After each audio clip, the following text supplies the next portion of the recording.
श्री राम नमस्कार। आज 14 अगस्त 2020 श्रीमद् भगवद गीता निरूपण भाग 61। पिछले भाग में हम लोगों ने देखा कि परमात्मा भगवान श्री कृष्ण अर्जुन को मन की एकाग्रता ये कैसे साध्य करनी है ये बता रहे हैं। उसका उपाय क्या है वो उन्होंने बताया। हम लोग हमेशा जीवन में ये कहते हैं कि मन स्वस्थ नहीं है। अब यहाँ पे कुरुक्षेत्र पर भगवान श्री कृष्ण अर्जुन को ये जो ज्ञान दे रहे हैं, मन का ज्ञान दे रहे हैं, मन का स्वस्थ रहने का ज्ञान दे रहे हैं, चित्त एकाग्रता का ज्ञान दे रहे हैं। वो ज्ञान जैसे मैंने पहले बताया कि अर्जुन ये केवल निमित्त है।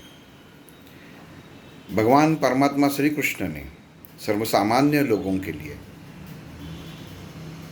जो ये पृथ्वी पे स्थित है उन सब के लिए ये ज्ञान प्रदान किया है। केवल अर्जुन ही एक ऐसी व्यक्ति नहीं है कि उसके लिए ही ये ज्ञान दिया हुआ है। जैसे जैसे भगवद गीता आगे जाएगी तो ये यकीन हो जाएगा। मुख्य उद्देश्य यह है कि जैसे भगवान ने ये भगवद गीता बतानी शुरू की, कहनी शुरू की, तो हम लोगों ने देखा कि धृतराष्ट्र जो आंखों से अंधा है और जो अपने बेटों के प्यार में भी अंधा है, मतलब ज्ञान, विचार और दृष्टि तीनों से अंधापन है। और उसी के साथ ही संजय है जिसको दिव्य दृष्टि प्राप्त हुई है कि जो धर्म क्षेत्र पर, कुरुक्षेत्र पर जो कुछ भी हो रहा है वो घटना, वो संवाद धृतराष्ट्र को कहना है। जैसे मैंने अभी कहा कि ये ज्ञान केवल अर्जुन को नहीं है, वैसे ही मनुष्य के जीवन में संजय के रूप में बहुत सारे गुरु आते हैं जो भगवान क्या कहता है, भगवान क्या कह रहा है ये सुनते हैं, देखते हैं। और जो अंधे होते हैं, सर्वसामान्य लोग, हम लोग जो गुरु कृपांकित होते हैं वो वास्तव में अंधे ही है, लेकिन ज्ञान से और दृष्टि से नहीं, ज्ञान से अंधे है। कोई भी इंसान अगर दृष्टि से जन्मांध हुआ तो उतना उसके जीवन में कमीपन, कमतरता नहीं है जितना वो ज्ञान से अंधा है, ज्ञान से वंचित है। इसके लिए ये भगवद गीता जो कही गई है, जो संजय धृतराष्ट्र को कह रहा है, तो धृतराष्ट्र का मतलब सर्वसामान्य लोग, हम भी है जो अंधे हैं। अर्जुन ज्ञानी है। ये समाज में दो प्रकार के लोग रहते हैं, जो दूसरों की सुनते हैं, और एक है वो दूसरों की केवल सुनते हैं लेकिन अपनी मन की ही बात करते हैं। दूसरों के सुनकर अपनी मन की ही बात करने वाले में से धृतराष्ट्र थे। और दूसरा, यहाँ पे सबसे बड़ी बात यह है कि अंधों को आईना दिखाने का काम संजय कर रहा है। मतलब ये समाज में जो गुरु स्थान है वो गुरु, वो संजय जैसा ही है। जो परमात्मा ने ज्ञान दिया है, परमात्मा ने जो दिखाया है, वो हम लोगों तक, हम जैसे सामान्य लोगों तक वो ज्ञान पहुंचाता है। भगवद गीता जब ये हम लोग सुनते हैं तो केवल उसमें से इतना नहीं है कि किन किन किन लोगों ने सुनी, उसके पीछे अर्थ क्या है ये समझ के लेना बहुत जरूरी है। क्योंकि धृतराष्ट्र मन से अस्वस्थ था अपने पुत्रों के लिए, अधर्मियों के लिए वो अस्वस्थ था। सर्वसामान्य मनुष्य विचारों से जो उसके मन में गलत विचार आते हैं उसके लिए वो अस्वस्थता उसके मन में पैदा होती है,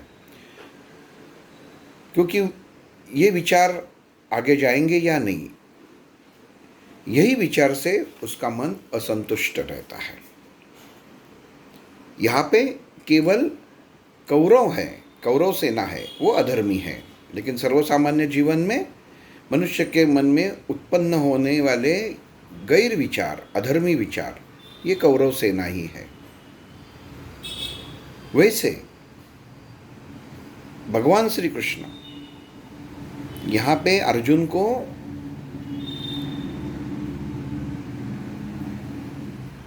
आत्मसन्यास योग में, मैंने जानबूझकर 1-2 सेकंड का बीच में कुछ बोला नहीं, क्योंकि हम लोगों को वापस वहाँ पे जाना है जहाँ पे अर्जुन और श्री कृष्ण की संवाद चल रहे, भगवत गीता चल रही है। तो यहाँ पे आत्म संयम योग, आत्मा और संयम, इसका मिलन होना, आत्मा और परमात्मा, परमात्मा का ही एक अंश आत्मा है, मतलब हम लोग परमात्मा का ही एक अंश है। इतनी सीधी बात है। तो हम लोगों को क्या करना है? श्री कृष्ण क्या कह रहे हैं? आत्मा को परमात्मा में विलीन होना है। इसका मतलब मरना नहीं है। मनुष्य के शरीर में चैतन्य में आत्मा है, जो चैतन्य है उसका सही इस्तेमाल होना जरूरी है। और वो सही इस्तेमाल तभी होगा जब आपका मन, आपके विचार स्वस्थ और सही मार्ग पे चल रहे होंगे। अब पिछले भाग में भगवान श्री कृष्ण अर्जुन को कहता है कि हे पार्थ, अगर मनुष्य को स्वस्थ अवस्था प्राप्त करनी है तो योग द्वारा वो प्राप्त कर सकता है। इसका ये एक प्रकार का दाखला है कि योग, जो हम लोग योगासन बोलते हैं, प्राणायाम बोलते हैं, वो कब से चला आ रहा है। और ये तो भगवान श्री कृष्ण परमात्मा ने खुद ने बताया है, तो ये निशंक है ही, उसे कोई प्रमाण की आवश्यकता नहीं है। तो भगवान श्री कृष्ण ने अर्जुन को कहा कि मन की अवस्था अगर स्वस्थ करनी हो तो उसकी क्रिया क्या है, कृति क्या है। तो कल हम लोगों ने देखा पिछले भाग में कि शरीर को सीधा रखते हुए, गर्दन को सीधे रखते हुए, अपने मस्तिष्क को सीधा रखते हुए, अपनी आँखों को अपने नाक के अग्रभाग पर देखना, ये एक क्रिया है। और ये क्रिया करते वक्त आपको आसन धारण करना है। आसन धारण करना है, इसका दूसरा कहना ये नहीं है कि आप मेज पे, कुर्सी पे बैठ के कर सकते हैं। अभी जिनको पैर को तकलीफ है तो वो कुछ न करने से अच्छा है करो, लेकिन आसन धारण करने के लिए आपको जमीन पे बैठना पड़ता है। और जमीन और आपका शरीर, इसके बीच में ये आसन रहता है, जहाँ पे शरीर में उत्पन्न होने वाली जो ऊर्जा है वो स्थित हो जाती है, नियंत्रित हो जाती है। इसके लिए यहाँ पे और एक बात कहता हूँ कि जब हम घर में साधना करते हैं तो अपना आसन दूसरे को नहीं देना चाहिए। हर इंसान का एक स्वतंत्र आसन होना बहुत ज़रूरी है, क्योंकि वो मनुष्य की स्वतंत्र शरीर में जो उत्पन्न होने वाली ऊर्जा है वो आसन के अंदर स्थित हो जाती है। अगर वो मनुष्य अच्छे विचार करता है तो शायद वो अच्छे विचार जो वो आसन पे बैठेगा उसके मन में आ सकते हैं, लेकिन वो गलत विचार कर सकता है तो वो गलत विचार भी उभर सकते हैं। इसके लिए किसी भी तरह से जब हम लोग साधना को बैठते हैं, कोई जब पोथी पुराण पढ़ने को बैठते हैं तब हर इंसान का अपना एक आसन होना जरूरी है। खुद का आसन, अलग सा आसन होना बहुत जरूरी है। तो यहाँ पे भगवान श्री कृष्ण ने अर्जुन को कहा कि पहली स्थिति कैसी है, योग बहुत जरूरी है। अगर तुम्हारा मन स्वस्थ नहीं है तो जीवन में तुम कोई भी काम, कोई भी कर्तव्य ठीक से पार नहीं कर पाओगे, क्योंकि मन स्वस्थ नहीं है। मन में प्रश्न, मन में शंका उपस्थित अगर हो जाती है तो वो सबसे बुरी बात है। मैं खाना खा रहा हूँ, लेकिन खाना खाते वक्त ये मुझे हजम होगा या नहीं, अगर ऐसे मन में विचार आता है तो वो खाना आपको हजम नहीं होगा। अगर मैं गाड़ी चलाता हूँ, अगर जाते वक्त मेरी गाड़ी फिसल न जाए, ऐसा मन में विचार उत्पन्न होना, तो अच्छे रास्ते पे भी आप गाड़ी से गिर जाते हैं। कहने का मतलब है मन की ताकत, हर मनुष्य की मन की ताकत, ये दुनिया में कौन सी भी दवा हो उससे ज़्यादा प्रभावी है। और ये भगवान श्री कृष्ण कह रहे हैं, आत्मसंयम योग श्लोक 15 से 17 ये हम लोग आज देख रहे हैं कि भगवान श्री कृष्ण कह रहे हैं कि मन की ताकत ही इतनी है कि आपको दुनिया की कोई दवा की जरूरत नहीं है। केवल मनुष्य को अपने मन से, अपने शरीर से, अपने मन में उत्पन्न होने वाले विचारों से संवाद करना चाहिए, बाहर संवाद नहीं करना चाहिए। क्योंकि हर इंसान जानता है कि मैं जो विचार कर रहा हूँ वो सही है या गलत, ये वही इंसान जानता है। इसके लिए भगवान ने कहा कि आपको बाहर किसी को पूछने की ज़रूरत नहीं है, आप खुद अपने मन से पूछो। और बहुत ज़रूरी है, बाहर आप अपेक्षा क्यों करते हैं कि आप बाहर का आदमी आकर आपसे बात करे? आप अपने मन से बात कर सकते हैं। अगर ये आप करने में सफल हो जाते हैं तो आप साधना में, योग में एकाग्रता साध्य कर सकते हैं, ऐसा भगवान श्री कृष्ण का कहना है। अब यहाँ पे सवाल ऐसा है कि भगवान श्री कृष्ण का कहना क्यों माने?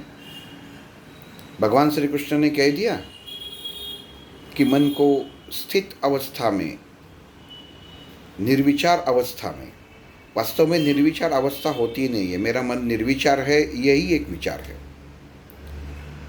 निर्विचार अवस्था, इसका मतलब है कुबुद्धि से अगर कोई गलत विचार मन में आता है तो विचार मन में न आ जाए। अगर अच्छे विचार आपके मन में आया ही नहीं तो आपका मन आगे कैसे जाएगा? भगवान से जुड़ना हो तो भगवान के पास जाने वाला रास्ता ही चुनना पड़ेगा, तो विचार आएगा ही। लेकिन गलत विचार आता है तो वो रास्ते से आप भटक जाते हैं। इसके लिए मन को निर्विचार करना चाहिए। निर्विचार, निर्विचार मीन्स विचार को स्वच्छ करना चाहिए हम लोगों को। पानी कैसा रहना चाहिए? निर्मल, जिसमें मल न हो। वैसे ही विचार कैसे चाहिए? निर्विचार, निर्मल चाहिए। ये भगवान ने कहा है। लोग क्या सुनते हैं कि जब वो ध्यान करते हैं, मेडिटेशन बोलते हैं, जो कुछ करते हैं, कि मेरे मन में विचार ही नहीं आता, तो आप कुछ नहीं पा सके, आप भगवान तक पहुंच नहीं पाएंगे, खुद तक पहुंच पाएंगे। कि अगर भगवान तक पहुंचने के लिए जो मार्ग, जो रास्ता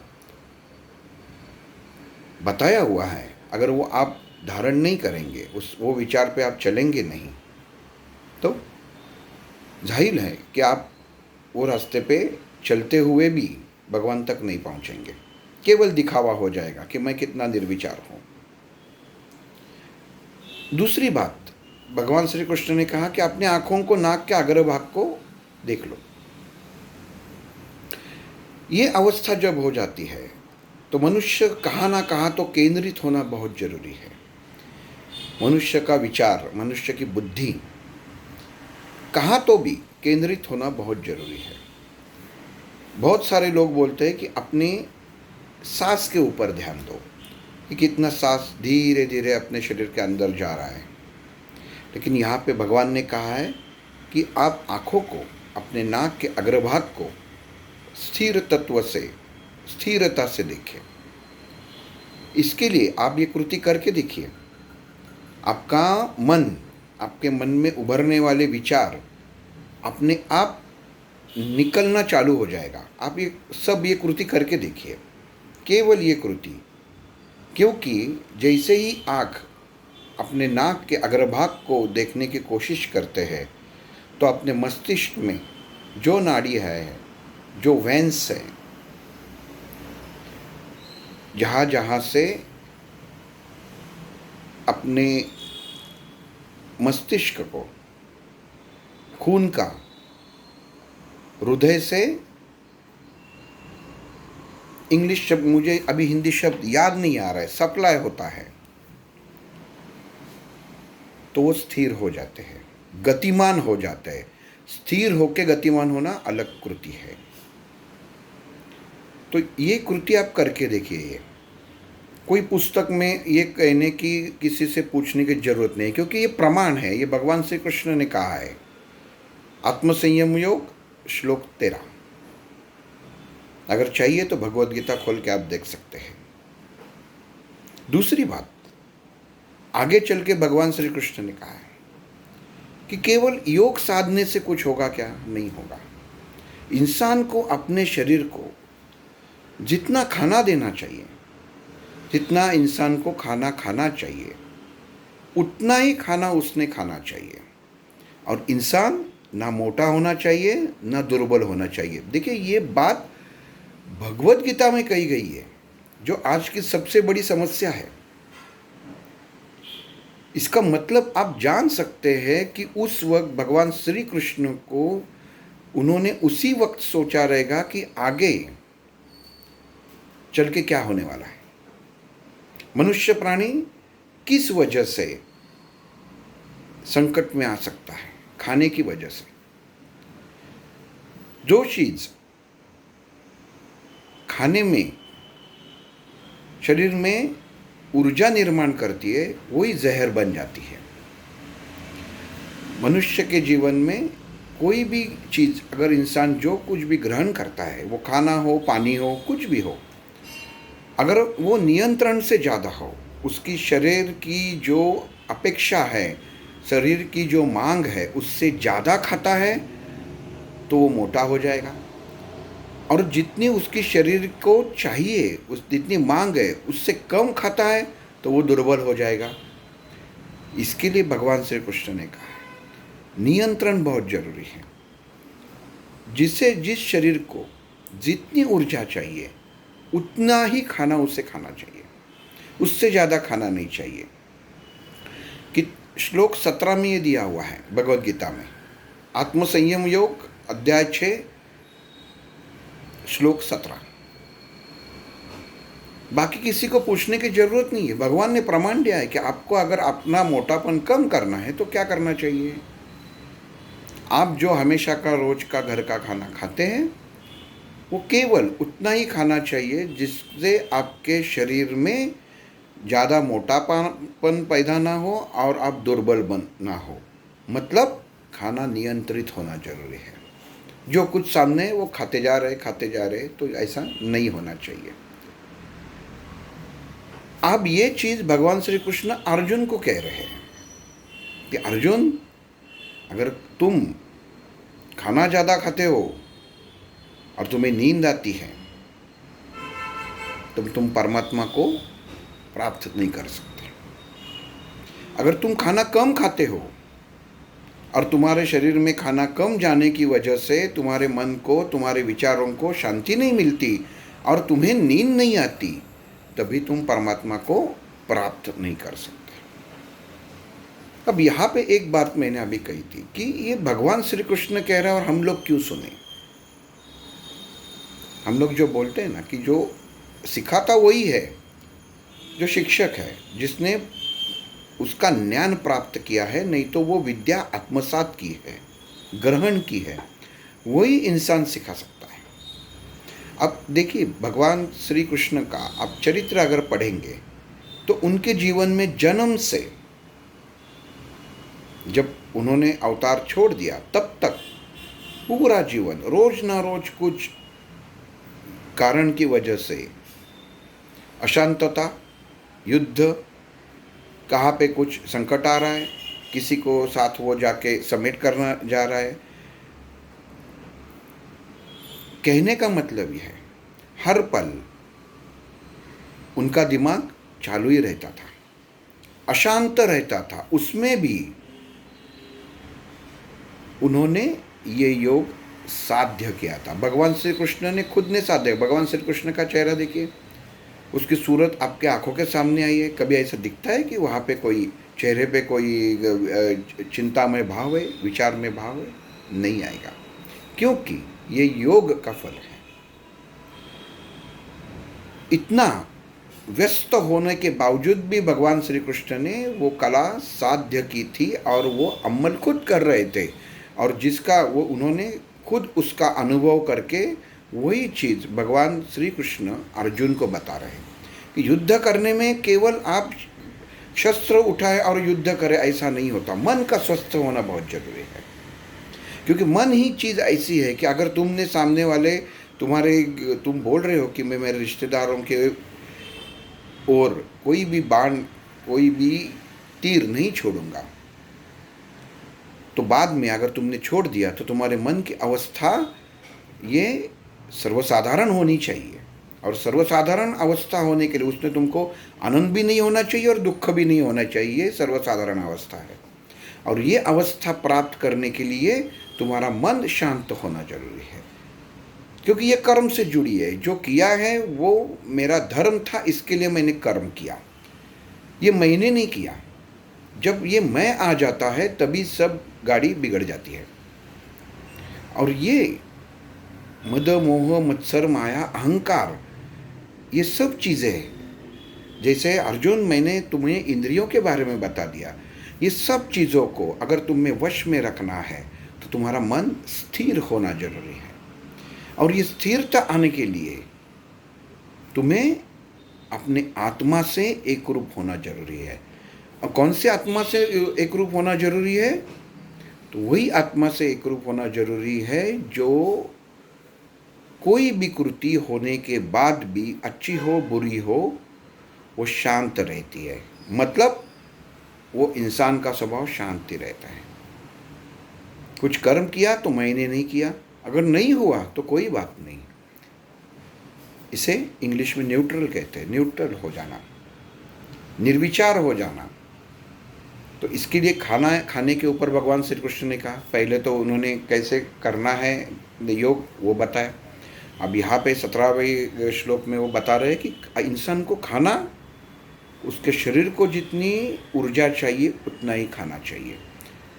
अब देखिए, हम लोगों ने देखा कि महाभारत में भीम का खाना तो रोज 40-40, 60-60 चपाती एक वक्त वो खाता था। अगर कोई इंसान, आप बोलेंगे ये देखो, ये महाभारत में भगवान श्री कृष्ण ने बताया कि आदमी को भरपेट खाना चाहिए, और भीम 50-60 चपाती खाता था, मैं तो 10 ही खा रहा हूँ। तो भीम का शरीर यष्टि देखिए और आपका शरीर यष्टि देखिए। भीम क्या करता था, भीम क्या कसरत करता था वो देखिए, और आप क्या करते हैं वो देखिए। कहने का मतलब यह है, हर इंसान का खाना तय है, वो छोड़ के इंसान खा जाता है, नहीं तो नहीं खाता। दोनों बातें हैं, एक ही बात नहीं है। कोई आदमी को भूख लगी है, जिसकी भूख 4 चपाती है और उसको आप आधा चपाती दे रहे हैं, तो कुछ फ़ायदा ही नहीं। आधा चपाती से उसके शरीर में जान आने वाली नहीं है, क्योंकि उसको जितनी ज़रूरत है उतना ही देना पड़ेगा। मतलब नियंत्रित खाना देना पड़ेगा। वो शरीर को जितना जरूरी है, शरीर को ऊर्जा स्थिर रखने के लिए, वापस बताता हूँ, ये समझ के लेना बहुत ज़रूरी है। ये योग, आत्मसंयम योग, ये ऐसा योग है कि मनुष्य के हर जीवन में ये एक ही योग ऐसा है कि उसके साथ चलना है। तो इंसान की, मैं मोटा हूँ, मेरा वज़न बढ़ रहा है, मुझे शुगर है, मुझे डायबिटीज़ है, मुझे ब्लड प्रेशर है, मुझे रक्तदाब है, ये सब चीज़ें, मुझे नींद नहीं आती, मेरे हाथ में कंप आता है, मुझे दिखता नहीं है, मेरा सर दर्द होता है, ये सब का उपाय केवल ये आत्मसंयम योग है जो भगवान श्री कृष्ण ने खुद ने बताया है। आपको बाकी आप किसी का भी कहा से भी आपको सीख सीख सकते हैं तो सीख लीजिए, लेकिन ये प्रमाण है भगवान श्री कृष्ण ने कहा हुआ, वो प्रमाण के हिसाब से हम लोगों को चलना चाहिए। खाने के ऊपर आज से अगर आप देखेंगे कि मेरे शरीर में जितनी ऊर्जा नियंत्रित होने तक मुझे खाना चाहिए, तो आपका मन आपको बताता है कि नहीं अभी पेट भरा हुआ है, तो आपको वहाँ रुकना चाहिए। इंसान रुकता नहीं है, ये अड़चन है। मतलब क्या है कि खुद के शरीर के, खुद के मन के ऊपर ही नियंत्रण नहीं है। कहाँ रुकना है, ये अपना अंदर की आत्मा जो है वो आवाज़ देती है, पेट भरा हुआ है अभी रुको, लेकिन इंसान रुकता नहीं है। ये हो गया फिर भी खाओ, ऐसा नहीं होना चाहिए, तो फिर आप मोटे हो जाओगे। ये मैं नहीं कह रहा हूँ, ये भगवान श्री कृष्ण कह रहे हैं श्लोक 17 में कि इंसान मोटा क्यों होता है। अर्जुन, अगर तू मोटा हो गया तो तुम युद्ध नहीं कर पाओगे, और तुम दुबले रहोगे तो शस्त्र उठाने के काबिल नहीं हो पाओगे। मतलब हर मनुष्य को अपना शरीर स्वस्थ रखना बहुत जरूरी है, जिसका उपाय श्री कृष्ण ने बताया है। खाना पहले बताया, योग कि शरीर को एकाग्रता कैसे करनी चाहिए। एक ही आसन बताया है, कोई अलग सा दूसरा आसन उन्होंने बताया नहीं है। वो आसन भी नहीं, वो क्रिया है। शरीर को सीधा रखिए, गर्दन को सीधा रखिए, अपने मस्तिष्क को सीधा रखिए, अपनी दोनों आँखों से अपने नाक के अग्रभाग को यहाँ पे स्थिर कीजिए अपनी आँखें। ये उन्होंने पहली क्रिया बताई है जो आसन स्थित करके आसन के ऊपर बैठ के करनी है। और दूसरी कहा है कि अगर रोज के खाने में आप उतना ही खाना खाएं जितने में आपके शरीर में आत्मतृप्ति हो जाती है, आत्मा को उतनी ही ऊर्जा मिलती है, उतना ही खाना चाहिए, उतना ही पानी पीना चाहिए, उससे ज़्यादा नहीं करना चाहिए। नियंत्रण रखना ही चाहिए, कम भी नहीं ज़्यादा भी नहीं। आप कम खाना खाएंगे, आप बोलेंगे मैं मोटा हो रहा हूँ तो मैं खाना ही छोड़ देता हूँ, तो नहीं। श्री कृष्ण ने ये भी बताया कि अगर आप खाना छोड़ देते हैं और पतले होने की कोशिश करते हैं तो आपके शरीर के नियमों के विरुद्ध है ये।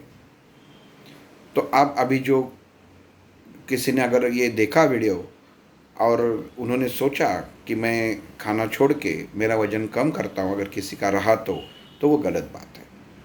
केवल श्री कृष्ण ने इतना कहा है, नियंत्रण, खाने पे नियंत्रण रखो, जितनी ज़रूरी है उतना ही उस समय तक खाओ, बस उससे ज़्यादा नहीं खाना है।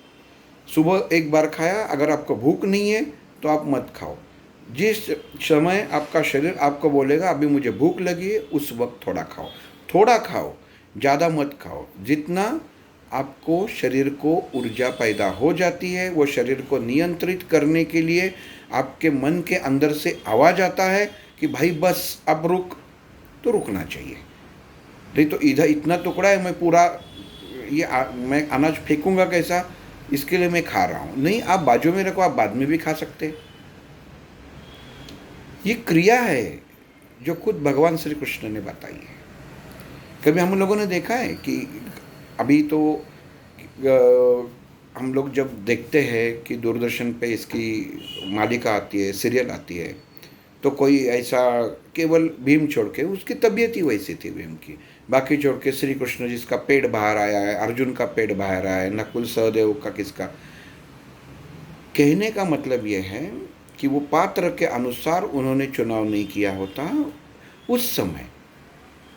ये बातें हर इंसान जानता था, मानता था, करता था।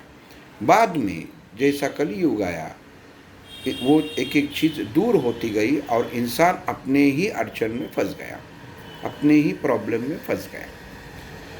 शरीर में कोई रोग पैदा होता है वो अपने आप जाएगा। देखिए भगवान श्री कृष्ण का कहना ही क्या है कि रोग भी अपने आप जाता है, आपके शरीर में उतनी अनियंत्रित ऊर्जा हो तो। आपको ध्यान करने की जरूरत नहीं है, आपका शरीर बता देता है कि मुझे अभी दवा की जरूरत है, तो सही दवा उतना ही लो आप वहाँ पे रुक जाओ। शरीर आपको बोलता है, आप शरीर के साथ एक बार बोल के तो देखिए कि भाई तुमको ज़रूरत है। इंसान खुद से संवाद करता ही नहीं है, यही तो सबसे बड़ी अड़चन है आज की। केवल कंप्लेंट करते बैठता है, मुझे समय नहीं मिलता, मुझे ये नहीं होता, मुझे वो नहीं होता, खुद के लिए समय ही नहीं है। तो और क्या कहे? अगर कोई इंसान खुद के लिए समय नहीं निकाल सकता तो आगे दूसरों को मार्गदर्शन कैसे करेगा? दूसरों को अच्छा क्या है, बुरा क्या है, वो कैसे बता पाएगा? इसके लिए कम से कम रोज एक आधा घंटा तो खुद के लिए निकालो और अपने आप से बात करो। किसी से बात करने की ज़रूरत नहीं है, खुद से बात करो कि मेरा शरीर क्या कहता है। हाथ से बात करो कि भाई तुम कैसे हो। नाक से बात करो कि भाई तुम कैसे हो। मुंह से बात करो कि भाई तुम कैसे हो, तुम्हें तो कोई तकलीफ नहीं। मैं दिन भर तुम्हारा इस्तेमाल करता हूँ बक करने के लिए और खाने के लिए। आप उनसे जब बात करने लगेंगे तो फिर आपको अपने शरीर में क्या है, अपने शरीर में स्थित भगवान जो है वो पूछेगा, अरे भाई आज तुम जाग गए, आज से तुम मुझसे बात करते हो, चलो अच्छा हुआ। आज तक तो मैं अंदर अकेला बैठा था, आज से मुझसे कोई बात करने वाला है। फिर देखो, यही योग है आत्मा से परमात्मा में मिलन होने का। अगला श्लोक अगले भाग में देखेंगे। श्री राम।